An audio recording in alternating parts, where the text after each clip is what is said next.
আরও একটা ট্রেন দুর্ঘটনা, ধারাবাহিক পর প্রতি সপ্তাহে একটা দুঃস্বপ্নের যাত্রায় পরিণত হচ্ছে রেল সফর। এবার মুম্বাইগামী হাওড়া মুম্বাই মেল রাত্রির 3টে মানে ভোর রাত 3:43 বা ওই সময় ডিরেল্ড।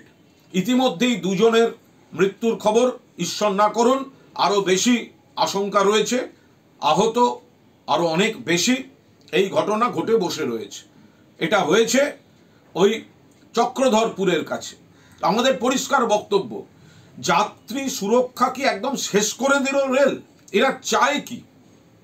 পশ্চিমবঙ্গ সরকার মাননীয় মুখ্যমন্ত্রীর নির্দেশে সেই তখন থেকে মনিটর করছে আমাদের বাহিনী যতখানি যাওয়া সম্ভব, যেভাবে যাওয়া সম্ভব। কারণ অভিযোগ রেল দুর্ঘটনার পর তাদের তরফ থেকে, রেলের তরফ থেকে উদ্ধার কাজে ব্যাপক বিলম্ব। যা ব্যবস্থা করতে হচ্ছে, কারণ আমাদের এদিককার অনেক যাত্রী থাকতে পারেন বা আছেন, ফলে রাজ্য সরকার যা ব্যবস্থা করার সমস্ত করতে শুরু করেছে। যেটা অন্যদিকে হলেও সেইখানেও যেখান থেকে যা করা দরকার সেগুলো মমতা বন্দ্যোপাধ্যায়ের নেতৃত্বে করছে। কিন্তু এটা হচ্ছেটা কি? কেন্দ্রীয় রেলমন্ত্রী, দুর্ঘটনা হয়তো ঘটে যায়, কিন্তু ধারাবাহিক দুর্ঘটনা যদি ঘটতে থাকে তারপরে আপনি নাটক করার জন্য পদে বসে থাকবেন, এটা হতে পারে না। যাত্রী সুরক্ষা, রেলওয়ে ট্র্যাক মেনটেন্যান্স, প্রযুক্তির ব্যবহার, সুরক্ষা কবচ, কোনো বালাই নেই।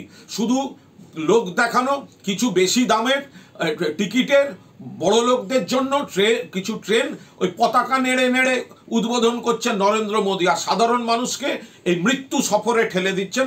আমরা এর তীব্র নিন্দা করছি। গোটা রেল ব্যবস্থাটা আগাগোড়া খতিয়ে দেখা দরকার। এটা পুরোদস্তুর কেন্দ্রীয় সরকারের ব্যর্থতা। আমরা এর তীব্র নিন্দা করছি।